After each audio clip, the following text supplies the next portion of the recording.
Hey, lab friends, and welcome back to the Super Stat Podcast, where we dive deep into the lab world and laboratory practice. We're your hosts for today. I'm Stephanie, aka Stephanie. And I'm A.A. Ron Odie. Not Melody. And on today's episode, we'll be talking all about what happens behind the laboratory doors when what we do in the lab actually makes its way onto every unit and to every clinic.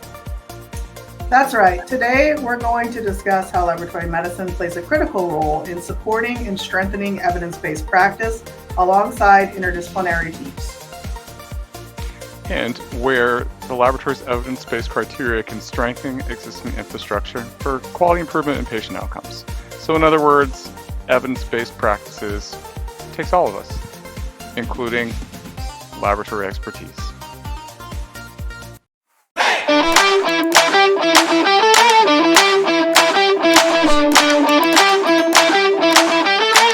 We often think of laboratory medicine as a technical specialty or even a black box, but it's really a living, breathing, constantly evolving specialty that also contains a powerhouse of data. So today we're going to explore not only best practices within the lab, but also how these practices can integrate seamlessly with broader clinical teams to ensure patient-centered evidence-based care. So we can start with the laboratory best practice, whether it's clinical chemistry, hematology, micro, molecular diagnostics, anatomic cytology, so whatever you dig. High standards are essential. Best practices in the lab revolve around a few key pillars, and they are across all domains of laboratory medicine, and that is accuracy, timeliness, clinical utility, and safety. I mean, that's right. Accuracy is the kind of the heart of everything we do. We follow strict quality control, quality assurance protocols. Every sample, every patient, we make sure that we're double checking to make sure that's correct. And even our instruments that we're working on, we're making sure that they're calibrated, that we're running internal and external controls or things to make sure that they're actually running properly. And plus, we're constantly, continually involved in professional development where we're sharpening our skills because as we know the technology keeps advancing, we want to make sure that we're up to date for our patients. Yeah, Aaron's exactly right. Even something as simple as daily maintenance on our instruments or the calibration that we do to keep our instruments making sure that they have accurate and reliable test results is an example of best practice. So we can reduce the downtime and prevent discrepancies and make sure that we have consistent and quality results across all of our shifts and every day. So best practice even extends to what we do every day with our instrument practices, which support our accreditation readiness, helps build confidence with our clinicians, and helps extend the lifetime of our instruments. Definitely. And I think about, it's not quality assurance or quality improvement, all of these types of things that we're talking about in a quality process. They're not just limited to what we do internally, but they affect external processes as well. When we look at result reporting and what's on those reports and the interpretive comments that might be necessary or any kind of algorithmic recommendations for reflexes, any of these types of things, like we're responsible in the laboratory to make sure that we are evaluating that it's still current, that it aligns with recent guidelines, and that we're providing the best information to the providers. Yeah, and timeliness is just as important. Clinicians depend on a really fast turnaround time to make those critical decisions for the next step in patient care, especially in emergency settings. So challenges come when we try to balance that timeliness with really accurate and precise results. Yeah, because Yeah. it kind of piggyback off of what you guys said. Just, I mean, it's our results are going to determine patient. I mean, it's patient outcomes, but how long people are staying, and even just the level of care they're getting. How are we getting that result to them within a timely manner to where it's going to impact their outcome? Right, because if it's the right result at the wrong time, that's not helpful. Yeah, or Is too really what late. we're saying. Yeah, it's too late. Um, and that kind of brings up like safety and what we do, because for both patients and staff, we have to have best practice for safety within laboratories. We have biosafety standards that goes into waste disposal, meticulous specimen handling, all these things, the gloves and the codes and everything that we sometimes complain about, but that's actually part of us like being safe. And it's all about minimizing errors and protecting everybody involved. And that includes like safety checks for patients that are pre-analytical, like blood utilization. If someone requests a blood transfusion, there's like double checks and things of that nature. Positive patient identification when you're drawing someone is another one. I mean, I think we've all experienced how the lab can often be the safety net. Yeah. And just like you were talking about, those safety nets extend past us in the laboratory towards best practices, even with our partners who are clinicians in nursing. And so when we think about national patient safety standards, that's another safety net, and that's a best practice, all built off best practices. So when we talk about implementing those clear standardized protocols between lab and nursing or other clinicians, where we are actually checking the two patient identifiers and documenting things like time of collection. These are things that are best practices that have proven to help reduce laboratory errors, labeling errors, and other patient safety errors that can lead to downstream effects and harmful outcomes for our patients. So, doing these things that are all, like we said, best practices help instill that trust in the laboratory between us and the clinical teams and give us that higher quality of results and better compliance. And it, there's all sorts of opportunities to even get involved as a laboratory and to be a part of these. There's um, all sorts of safety committees that will kind of look back on different patient events, but having the laboratory there and be present, you're involved in making those changes for and bringing those best practices in for even the next patient or the next system that we can put in place. But it's having those best practices to bring to the table when you have nursing or you have other medical professionals there. Um, that kind of makes a huge difference. Yeah, I think the other part of it that we haven't really touched on is like that culture of safety in your laboratory and even in your hospital. And it's, the ability for you to speak up and lean into your expertise and say, that's not safe. And that's not safe because of, whatever that reason may be. That type specimen type is not validated on this point of care device. We can't do that, right? Like I can't guarantee the accuracy of that. What if you acted off of that? In this, in blood bank, I know that happens. Sometimes we have to push back. I've had that happen to me before, where they've said we need units, and it's like really you need, you need They wanted factor. I mean, they really needed units, and it's like having that conversation of like, do we need blood volume here or do we need something else? I'm sure you guys have examples as well. Yeah, I think if you're also a leader listening to this episode, I'd really encourage you to go back to episode one, because what we're talking about as safety really ties into episode one, which is leadership. And as leaders, whether you're informal or formal, it's all of our responsibility to tie in and make sure that we are cultivating that culture of safety, but also that culture of psychological safety where people feel comfortable actually bringing forward these ideas without fear of repercussion or that they're going to get in trouble or something bad is going to happen to them. So, if you have looked at the lab cares model and you see how it's a DNA strand, it really shows you how all of these concepts that we're talking about really tie together. I Yeah. like the fact you mentioned that you have to, in that culture of safety, you have to feel comfortable to say something, being implicit in it too. So you have to feel comfortable to make those recommendations or say, I've got this great new practice, or I'm seeing there's a safety concern there. If you don't have that level of comfort to know that you can say something, it's a huge deal. So that culture of safety is important. Now let's zoom out a bit. How does the lab connect with the rest of the healthcare team? We're talking about that a little bit here as we kind of dive into safety, but we also need to talk about like where do laboratory tests intersect patient care algorithmically? Laboratory medicine doesn't work in a vacuum. Just like Stephanie said with the DNA strand, we're all interconnected in how we care, and our care model intersects other care models. And so sometimes, even though it's easy for us to think of ourselves as like kind of outside of the ball field, so to speak. And maybe our interdisciplinary partners even see us the same way because they don't physically see us all the time. The bottom line is like we all need each other. And what the labs are informing are changing how patients care for. And so networking and communication come heavily into play.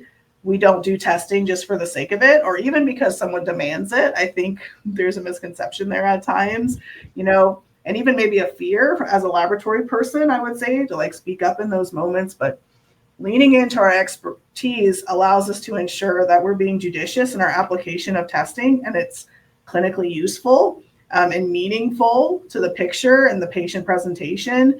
And so that's why partnering with teams for algorithms and new test applications is so important. Yeah, no, absolutely. I mean, when treating complex infections or just our patients, I mean, they're complex. That the lab is just one of those partners that you absolutely need to have. Um, we have to collaborate on interpreting results, selecting the right test, and even tailoring, like in the case of infections, an entire treatment plan with our pharmacy, with antibiotic stewardship. So I mentioned a couple of these groups just because it takes that team approach, and the lab is kind of that key partner there. So you have to have that direct line of communication with laboratory professionals to ensure that we apply that latest um, evidence effectively, that we're actually doing our best for our patient. Yeah, these partnerships extend past, like Aaron said, infections, but even to chronic disease management, oncology, and even things like mental health. The lab informs diagnoses, treat and monitor disease states, and flag any complications early. So, interdisciplinary teamwork really means us working with clinicians, nurses, like Aaron said, pharmacists, to make sure we're all on the same page. Yeah, and don't forget patient engagement. When we can explain lab results clearly, patients are more empowered and more likely to adhere to treatment plans. We talked about access in episode 2, and this kind of goes back to that, right? Where, you know, things that are in like my charts, for example, or whatever portal you may have, are we being clear? Are we giving patients the opportunity to ask questions? It's a full circle of care. And that's why defining how we care as laboratory medicine is so important and crucial to value based efforts, because we can't prioritize patient outcomes without evidence based practice. That's my opinion. Well, I'm happy to debate it with you. And, best practice is always kind of changing, it's morphing all the time. So, what do you guys think feel is like next for laboratory medicine as we look toward, best practice? I think it is us maintaining, like we've continued to mention, these interdisciplinary teams and working together with our clinical partners to tackle issues that are attacking public health. So people have the latest and accurate information in terms of things like women's health, vaccines, etc. But that we're also being an active member in conversations that not only impact us, but can completely change the work that we do. Conversations around technology spaces like AI and digital pathology, where we need to really be informed partners in those conversations. And I'd probably go a little more broad, just even just changing the culture of the laboratory a little bit by how we're bringing our new people in or onboarding them and kind of helping them to see how they're having the impact on um, your health system, on your patient as a whole. So giving them that frame, that mindset initially to look at things and be like, okay, well, this result, how it's impacting, what it's doing to impact the rest of the team. And then even public health wise, so there's in microbiology, there's all sorts of cases where that stool culture that you're working up, that salmonella is going to impact your entire community because maybe there's an outbreak or you're getting a Vibrio cholera. Maybe there's a restaurant that needs to be shut down. So there's emphasizing those tests that not only impact what you're doing from day to day, but the community around you. I know I'm kind of jumping ahead a little bit, but those, for me, I guess that best practice of bringing people in, changing how they're thinking about their role in the laboratory is something that stands out. In addition to everything that Stephanie Mhm. did say with the technology and everything, it's constantly advancing, so you have to be able to adapt.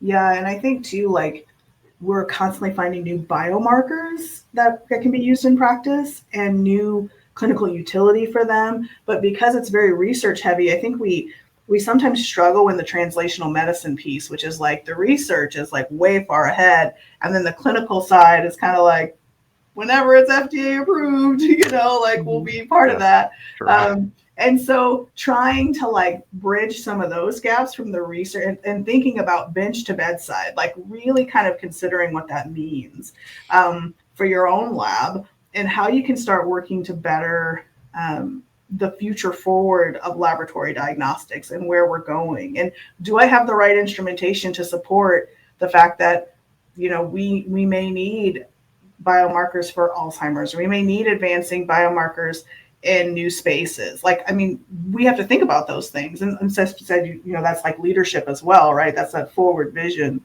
But I do think that's part of our best practice because, I mean, I'm sure you guys get this too. I get somebody ask me all the time, I read this paper. Do we have this test? Like, and then being able to explain like what goes into that. So yeah, does anybody else have any thoughts on kind of this topic? Caught off guard. Okay, yeah. No, I mean, best practice wise, yeah, we have gotten those calls where I've read this paper or I've seen in this patient population I can do this. We're like, no, we're not validated for that for the test that we're doing. So unfortunately, we can't meet that request.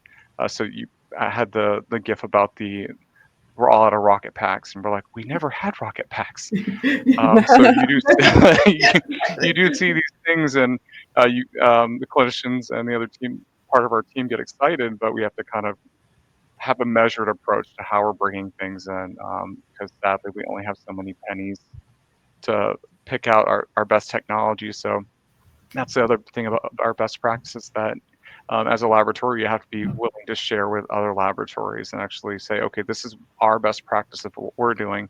So that's the great thing about accreditation inspections, where you get to be part of those teams. You get to go into these labs and find out what their best practices are, and then you get to not only help them develop their best practices for their patients, but you bring stuff back. So that's something that is a way to kind of do a measured best practice. So that sounded very administrative, that a measured best practice, but it's something that is something you have to kind of keep in mind as we move forward. Yeah, I do like that you highlighted the inspections and like those types. Like there's shared knowledge between us, right? Like we're not silos. We can share best practice across. Steph, do you have any thoughts about that?